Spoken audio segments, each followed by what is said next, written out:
Yeah, hi, my name is Ahmed. I come from the glorious country of Iraq, and I'm a born Muslim. My problem is that I practiced Islam when I was. Brother, first we request questions from the non-Muslims. Once Yeah, all the questions from non-Muslims are over, inshallah, we'll give you a chance. yeah, but I'm telling you my problem only. It's okay. But you said you're Ahmed and you're a born Muslim. I am born Muslim. But now are you a Muslim or not? I'm agnostic. Oh, so now you have left the religion of Islam. Yeah, I'm confused. Okay, fine. If you have left the religion of Islam, you can ask the question, brother. Okay. So my question is, how come I don't have the faith that you and the other Muslims have and some of my friends, even though I practiced Islam a lot and I even did Umrah, but I still do most of the sins that are forbidden in Islam, and I sometimes am lazy to do the prayer and the other subjects we have to do in Islam. I have read many books and about other religions and conspiracy theories and documentaries and such. I even have seen your own videos on YouTube, and there are many questions that go around my head about Allah and the Messenger and Muslims in general.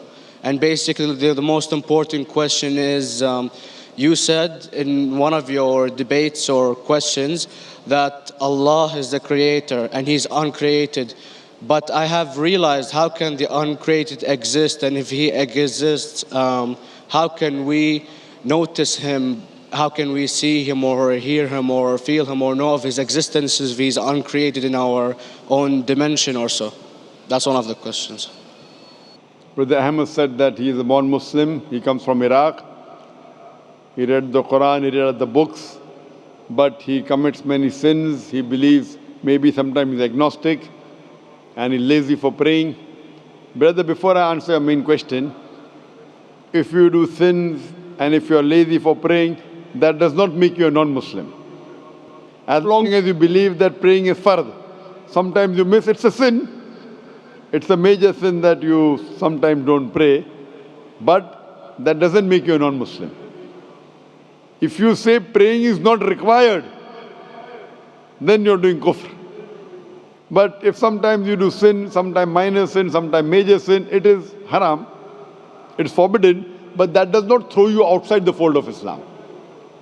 There are sometimes waswasa of the shaitan asking you, you're a Muslim, but this is wrong in Islam, this is wrong. And it does deviate the person's mind. At that time, maybe your iman may be low. But these things should not make you consider that you're non-Muslim. Regarding a question that I mentioned in my speech, and you're right, that Almighty God is the creator, but He Himself is uncreated. You ask the question, how can the uncreated, how can we see the uncreated, and how it's possible? Allah subhanahu wa ta'ala is Khaliq, is the creator. And by definition, He's uncreated. Because normally people say that when they try and prove in logic that everything has a creator, who created this table, the carpenter, from where he got, from the tree, who created the tree, so it goes back to Allah. So when many of the people try to convince an atheist, they try and say that everything has a creator, and then they get trapped when the atheist asks him who created Allah. So if you hear my tapes, I never go that way. I ask the atheist that how did you come to know about the universe? How did you come to know about the functioning of the stars, of the sun? And he says, and goes back, that the creator. So it's the vice versa. So if you know how to deal with logic, you don't trip over this problem with the atheist trap, the Muslims or the believers, by saying who created Allah. By definition, Allah is uncreated. And if you ask the question, who created Allah? If you have heard my tapes, I give the reply. That suppose a person comes and says that my brother John.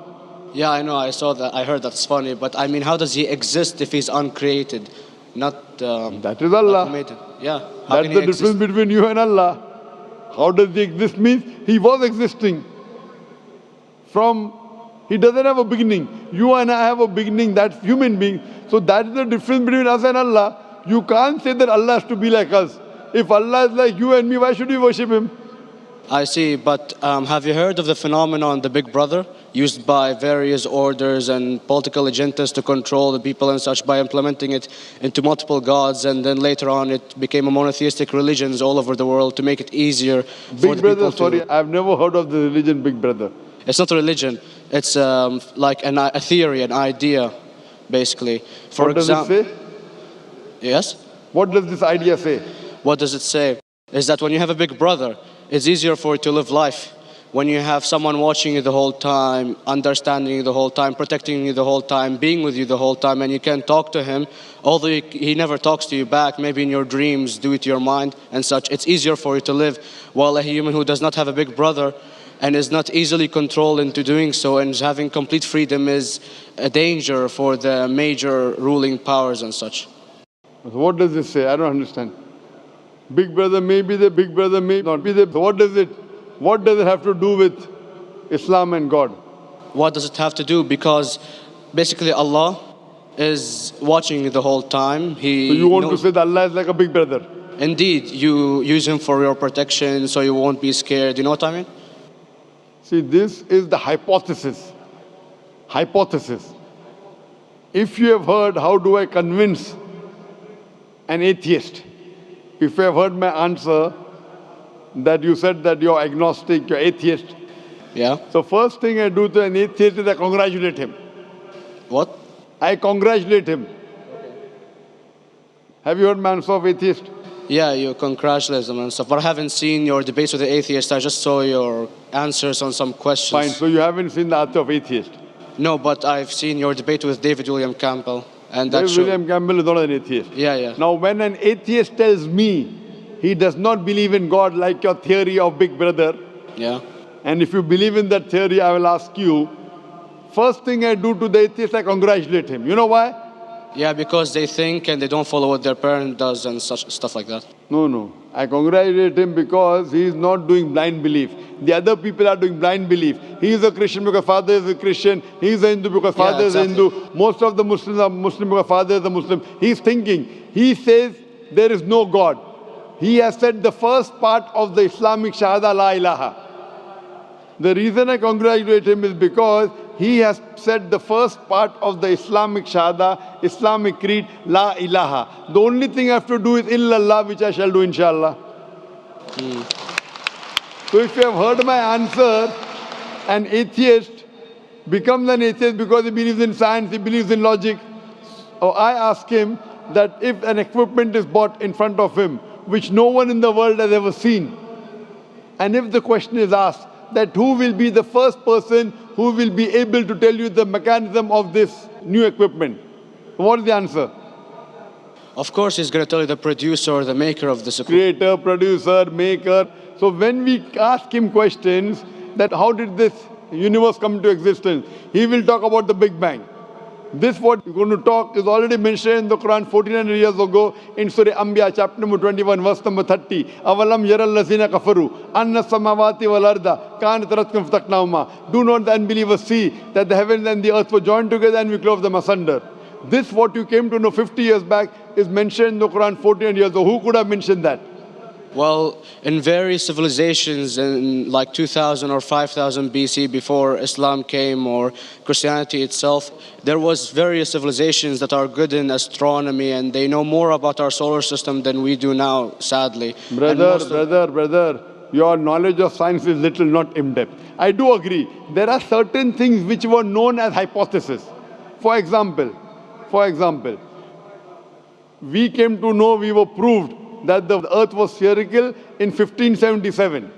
I know that in 6th century BC, there were Pythagoreans who believed that the earth was spherical.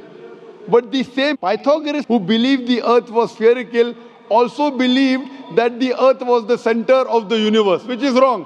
You show me one civilization which believes 100% what the Quran has mentioned. I challenge you.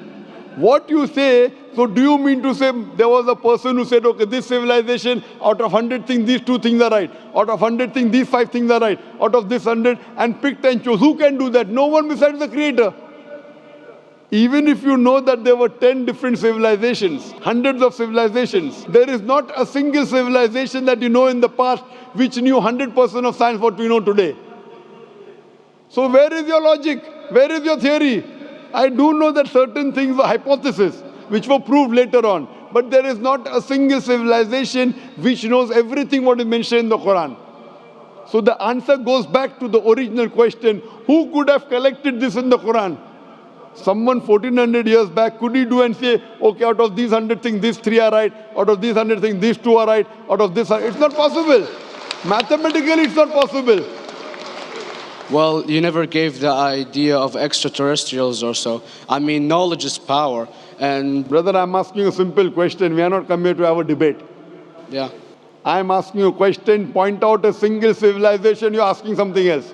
Yeah, We are alright. not here to discuss, you can come in the room and discuss. You ask a question, I'm giving you the answer. You gave about old civilization. I told you you're right, but out of 100 things, 98 they were wrong. So I'm asking you, who could have mentioned this in the Quran? You're talking something else now. Yeah, well, I'm asking you a simple question, 2 plus 2 equal how much? You are saying, I'm telling you 3 multiplied by 3 is how much? I'm asking a name, you're telling that where do you live?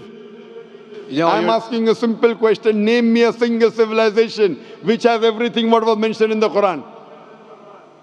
Do you know of any or not? Yes or no? Well, not everything, of course. Even not 10%. Why? Babylon knows of most of the planets and such.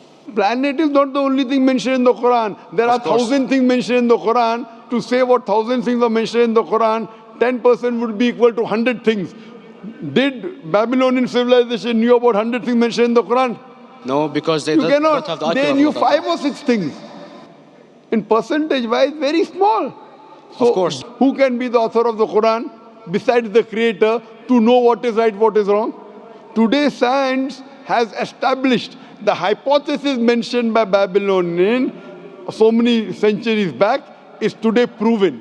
So these were hypotheses in the past, which out of them many have been rejected, some have been accepted.